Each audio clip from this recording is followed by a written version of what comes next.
Yo, this is UndaSkore. Welcome back to the channel for another video. Today we're going to be continuing with music theory and focusing on scales and chords. Let's get straight into it. UndaSkore.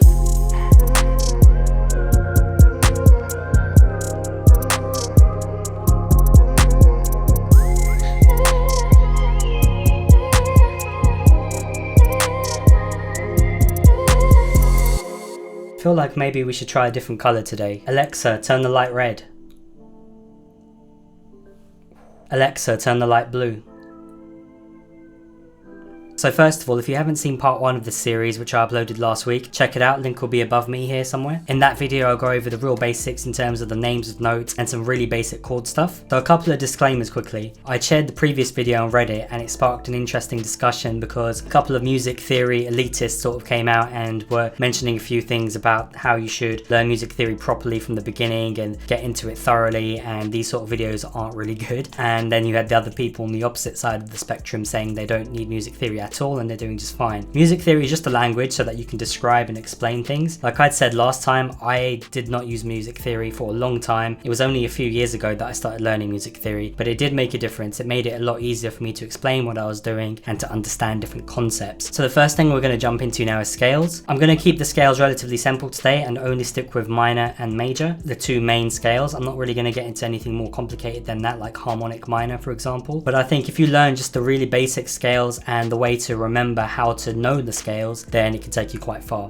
So last time we'd mentioned that the C major scale was all white notes and ran from C to C, and it looked like this.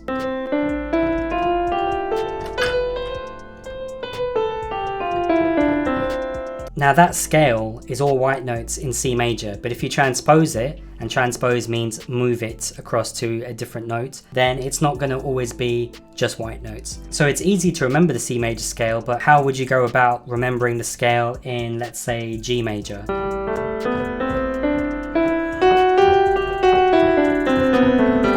So in that scale you can see that there's a sharp, the F sharp, instead of the normal F. There's a very simple sort of formula and structure to remember a major scale, and it's based upon steps. So if you go from C up to a C sharp, that's a half a step or a semitone. And if you're going up from C to D, then that's a tone or a step, a whole step. For the purposes of this video, we're just going to stick to calling them a step or a half step. So the formula for a major scale is fairly simple, and this is something you want to sort of ingrain into your brain so that no matter where you start on the scale, whichever key you're in, you can do the major scale because you remember this structure. So you start off in C, and then it goes whole, whole, half, whole, whole, half.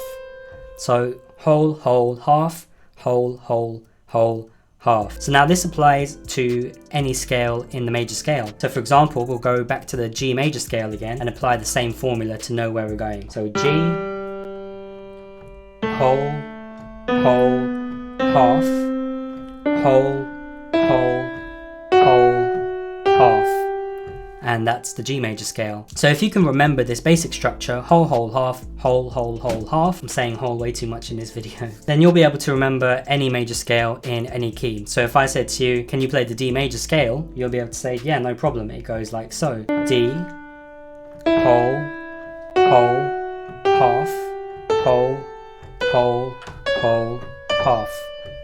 Simple. Practice and repetition will allow that to be stuck in your brain so that you can just easily pull it out whenever you need to, and then eventually the scales in the major scale will be a lot easier and you won't even need to think about the whole, half. You can just play them at will. Okay, so the major scale covered, let's move on to the minor scale. So as I mentioned in the last video, I'm all about the minor progressions and minor scales. The sort of music I make, like R&B and trap and drill and things like that, I find that minor just works best. Now there are a couple different versions of a minor scale. You have the natural minor, the harmonic minor, and the melodic minor. We're only going to stick to the natural minor for now because it's the easiest one to understand, and you can get enough done with it. So in the C major scale, we went from C to C.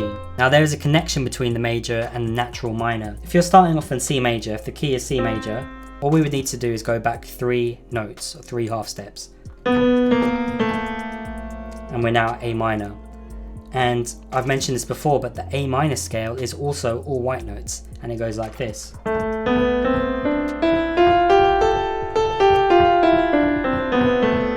So you can see it's very similar to the C major scale because it's just the white notes. And like I said, there's a connection. but we won't get into that for now. So what's the structure for the minor scale? Because we've moved it back 3 notes, it is the same as it was for the major scale, but you just have to move back 3 spaces. So it's sort of like moving decimal points over, at least that's how I remember it. So we're going to start off with A minor as the example, and this is the structure for it. So we start off with A, and then we go whole, half, whole, whole, half, whole, whole.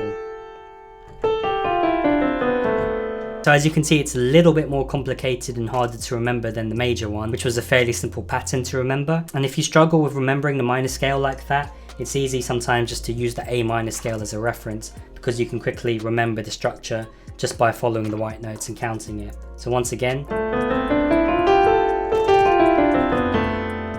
and that also applies of course for whichever minor scale you're trying to do. So once again, we'll try to do the D minor scale. So we start off with the D, and we're going to go whole, half, whole, whole, half, whole, whole.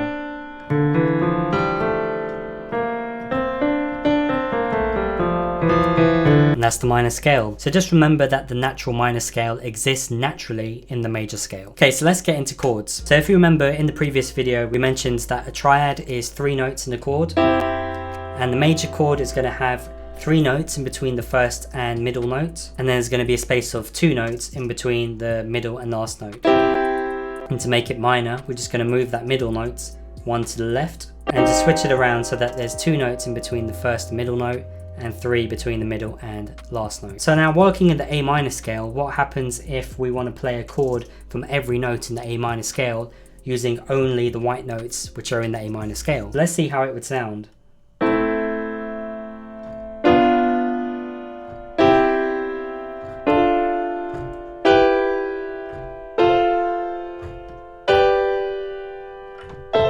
So let's go over that because it sounded a bit strange. If you notice, not every chord was a minor chord. So A minor, it's a minor chord, follows the rule and it sounds pretty dark. Then if we play the next one in the B, it sounds a little bit strange, right? And it doesn't follow the rule. In this instance, there are 2 notes between the first and middle note and 2 between the middle and last note. And that's what you would call a diminished chord. If I wanted to make that a minor chord and follow the rule properly, it would sound like this. But then you'd see that the F sharp doesn't belong to this scale. So if we move next to the C, it's a C major chord, but it's in the A minor scale. So that's a D minor chord and that fits. It's a minor chord in a minor scale. And then E minor fits. And once again, it's an F major, so it doesn't follow the rule of being a minor chord. And then G major, back to A minor. If you're playing chords in a scale, there can be major chords and minor chords, and that's normal. In every scale, if you were to make a chord out of every note, that is what would happen. You'd have a mixture. So we'll try the same thing with the C major scale, and you'll notice something similar. So C major, nice and happy, but then that's a D minor chord, and then that's also an E minor,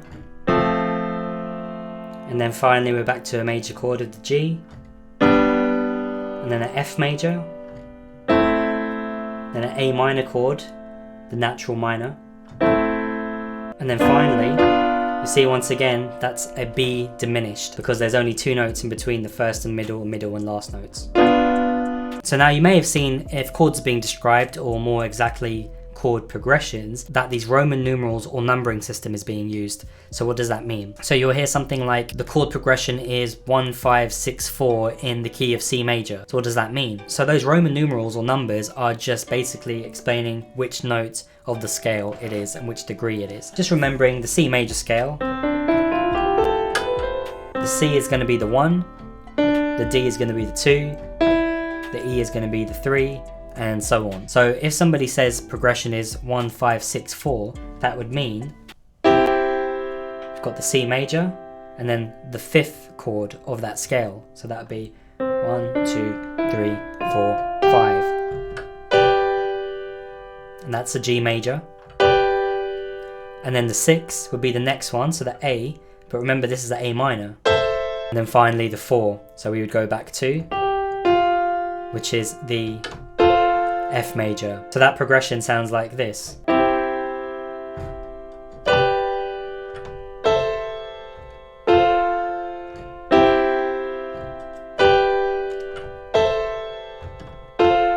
and that's a really common chord progression that you would have heard in all sorts of pop music throughout the years. And just keeping in mind that that was a C major, a G major, an A minor, and then an F major. So even though the key of the song was a C major and the scale we used was a C major scale, one of the chords was minor, and that's just the way it is. So let's try different progressions, something like 1, 5, 3, 4. So that would sound like this. So that's 1, and then the 5. 1, 2, 3, 4, 5. And then the 3. And then the 4.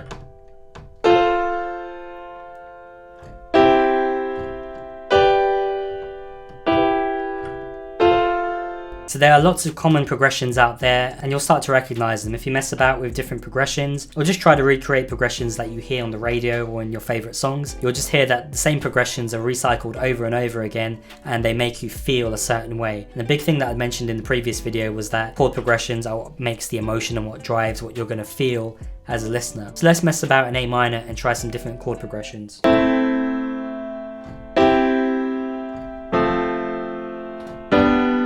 And that's a really common progression also, something that you would have heard countless times. So now we understand how scales work and the really basic major and minor scale, as well as chords and how to put together chord progressions and how to describe what they're called and what the progression is called. So now I'm just going to put together a really simple chord progression and then make a top line using notes from that scale. And you'll see once again how easy it is to make a beat using this information. So we'll stick to working in A minor for now. As I've mentioned before, A minor is my absolute favorite scale just because it sounds dark, and especially on the guitar, A minor is my favorite chord. It just sounds really cool. So we're just going to start off with the A minor triad.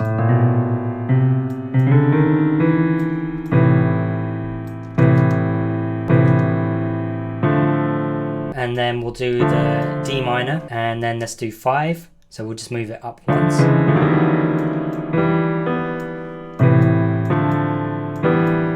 Last chord to be an F major, so that the progression is a 1, 4, 5, 6, which is also another sort of common progression, and it sounds like this.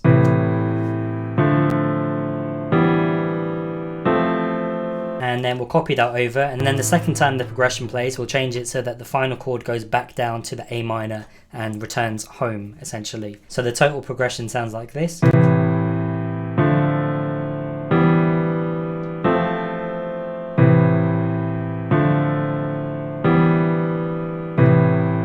And in the previous video we mentioned interesting ways to sort of spice up chords and thicken them, and that was by inverting notes or doubling up octaves. So we'll just do that here. We're going to take the root notes of each chord and just copy it down an octave lower.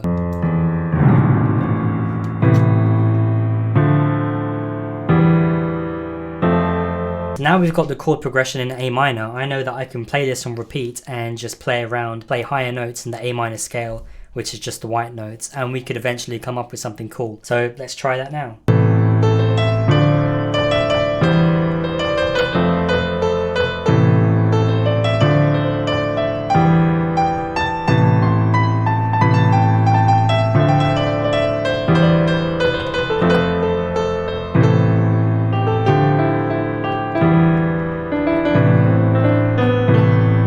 That was me just randomly pressing notes in the A minor scale, and you could see that it turned out sounding pretty good because of the chord progression being in A minor. So that's it for now. As always, I'm just going to turn this progression into a random hip hop beat and I'll play it in a second. Thank you so much for watching, really do appreciate it. Make sure you subscribe because next week we're going to be getting into making melodies and making melodies sound good, as well as the usual cook-ups which I have coming throughout the week. I've also got a few videos lined up for making MIDI sound more interesting, how to write good bass lines, how to sample and things like that. So if you're interested in seeing anything like that, please subscribe and let me know what you want to see in the comments. Thanks again for watching, hope you have a good one. Peace out.